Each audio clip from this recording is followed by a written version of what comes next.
ओम योगियों, स्वास्थ्य प्रेमियों, जिज्ञासु।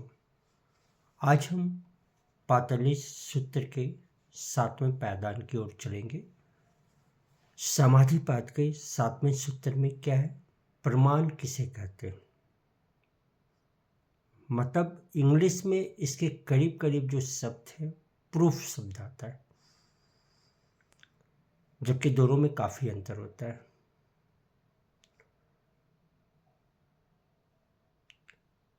तो ये जानना जरूरी है। प्रत्यक्ष अनुमान आगम प्रमाणानि, ये 7वां सूत्र है। प्रत्यक्ष मतलब सीधा ज्ञान, जिसमें आपकी इंद्रिय भी होती है, मन भी होती है, सब कुछ पकड़ता है। जो आपके सामने घटता है, जो आप किसी व्यक्ति से सुनते, सब कुछ आ जाता है। अनुमान ये जो होता है युक्ति, आप जो योजना बनाते हैं, युक्ति बनाते हैं, उसमें अनुमान पर आधारित होती है। युक्तियों द्वारा जो आपको अप्रत्यक्ष पदार्थ का ज्ञान होता है उसकी अनुमान करते हैं। जैसे कहीं आपने धुआं देखा तो वहाँ अग्नि की कल्पना करते हैं। किसी आवाज़ विशेष में आप सुनते हैं तो उसकी अनुमान करते हैं। जब वाणी का गति तेज होता है तो वहाँ लड़ाई का अनुमान करते हैं। ऐसे ऐसे बहुत सारी चीज़ आप अनुमान के आधार पर करते हैं। आगम, आगम बहुत महत्वपूर्ण शब्द है। इसमें जितने बाहर से आपको ज्ञान प्राप्त होते हैं, जानकारी प्राप्त होती है, जानकारी को ही कहें तो जैसे आप कोई व्यक्ति विशेष, साधु संत महात्मा, उनसे जो भी आपने प्राप्त किया वो आगम के तहत हुआ।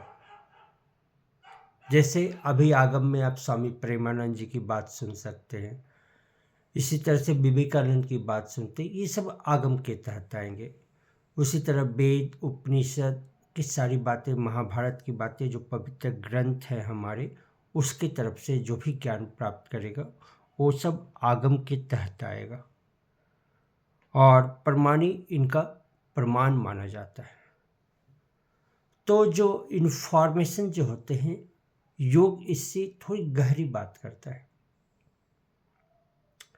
कि मन बुद्धि चित्त अहंकार की तरफ योग का बहुत गहरी पकड़ है और इसमें प्रत्यक्ष ज्ञान आपकी मदद करता है।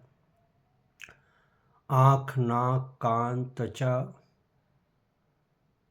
जो ज्ञानेंद्रियों के माध्यम से जो आपको जानकारी प्राप्त होती, मन उस पर सोचता है, चिंतन करता है, उसके बाद जो भी अनुभव है, जो भी उसके क्षेत्र हैं, जो कुछ भी वो जानता है परिधियों में, वातावरण से, उसके साथ चिंतन मनन करता है। बुद्धि क्या करती? बुद्धि आम तौर से व्यक्तियों के अंदर सोई रहती है, इसे जगाना पड़ता है। बुद्धि सामान्यतः जो होती है तर्क जगा हुआ रहता है, लेकिन बुद्धि को आपको जगाना पड़ता है। उस बुद्धि को जगाएंगे किसके द्वारा? आसन के द्वारा जब आप करेंगे तो सतही तौर पर वो जगेगा।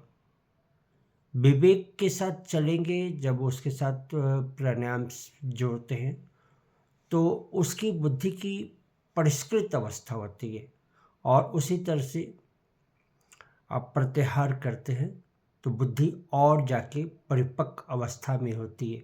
तो नीर छीर वाली जो बात कही गई, दूध और पानी में चुनने की बात कही, जब चुनाव की जब बात आती है तो बुद्धि अपने विकसित रूप से होती है। क्योंकि मन से ज़्यादा करीब क्या होती है? बुद्धि होती है। बुद्धि जब परिष्कृत होती है तो विवेक ऋतंभरा के रूप में होती है। इस साधना के द्वारा उदय होता है। विवेक का उदय आपको साधना के द्वारा करना पड़ेगा, जिसमें पतंजलि ऋषि तो योग की बात करते हैं और योग के उन्होंने साधन भी बताए कि विवेक कैसे उदय हो। उसी में निर्क्षीर विवेक, चुनाव, बहुत सारे चीज़ उससे जुड़े हैं जो आध्यात्मिक ज्ञान के करीब है, आत्मा के बहुत करीब है। तो विवेक जागृत होगा तो आपके अंदर से इंट्यूशन जब आप करते हैं, यहाँ से ट्यूशन हो गया, वो आपके आगम हो गए।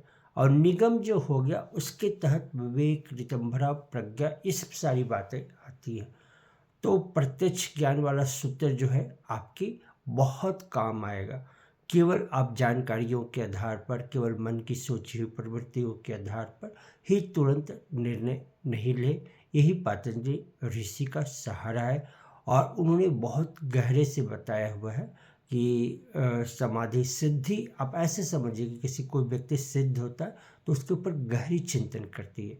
तो इस सूत्र को आप समझ चुके होंगे।